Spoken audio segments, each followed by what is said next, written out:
আওয়ামী লীগের শাসনামলে নানা সময়ে নানা কারণে সমালোচিত হন সাবেক সেনা কর্মকর্তা ও এনটিএমসি মহাপরিচালক জিয়াউল আহসান।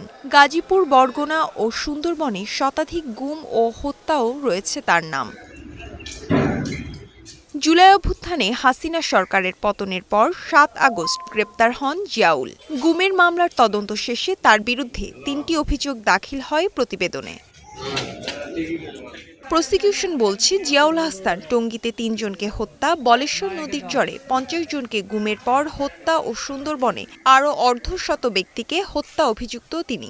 এই ৩ অভিযোগে শুনানি করে বিচার শুরু আদেশ এলো বুধবার।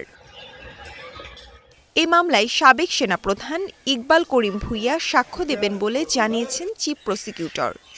গুমপূর্বক গুলি করে হত্যার পরে নাড়ি ভুড়ি কেটে ফেলে দিয়ে সাথে ইটের ব্লক এবং সিমেন্ট বেঁধে দিয়ে সাগরে ডুবিয়ে দেওয়া, এই পুরো অপারেশনটার নাম ছিল গেস্টাপো অপারেশন। এরকম শত শত অপারেশন এই আসামি করেছেন, যার মধ্যে ১০৪ জনের ব্যাপারে সোফার এই মামলাতে অভিযোগ দায়ের করা হয়েছে। বাকি অভিযোগগুলো এখনও তদন্তাধীন আছে, খুব সহসাই এই রিপোর্টগুলো দাখিল হবে। তবে জিয়াউল আহসানের বিরুদ্ধে আনা অভিযোগগুলো মিথ্যা ও ভিত্তিহীন দাবি করেছেন তার আইনজীবী। প্রসিকিউশন যে ডকুমেন্টস দিয়েছে সেই ডকুমেন্টস দিয়ে আমি প্রমাণ করে দিব যেগুলো মিথ্যা। আপনারা যদি প্রসিকিউশনের ডকুমেন্টসগুলো স্ক্রুটিনি করেন, যে কোনো একজন আইনজীবী যদি স্ক্রুটিনি করে, এটা সেই বলবে, এটা আমাকে বলতে হবে না, এগুলো সম্পূর্ণ মিথ্যা। এদিকে আন্তর্জাতিক অপরাধ ট্রাইব্যুনাল ২-এ শেষ হয়েছে আবু সাইদ হত্যা মামলার তদন্ত কর্মকর্তার জেরা।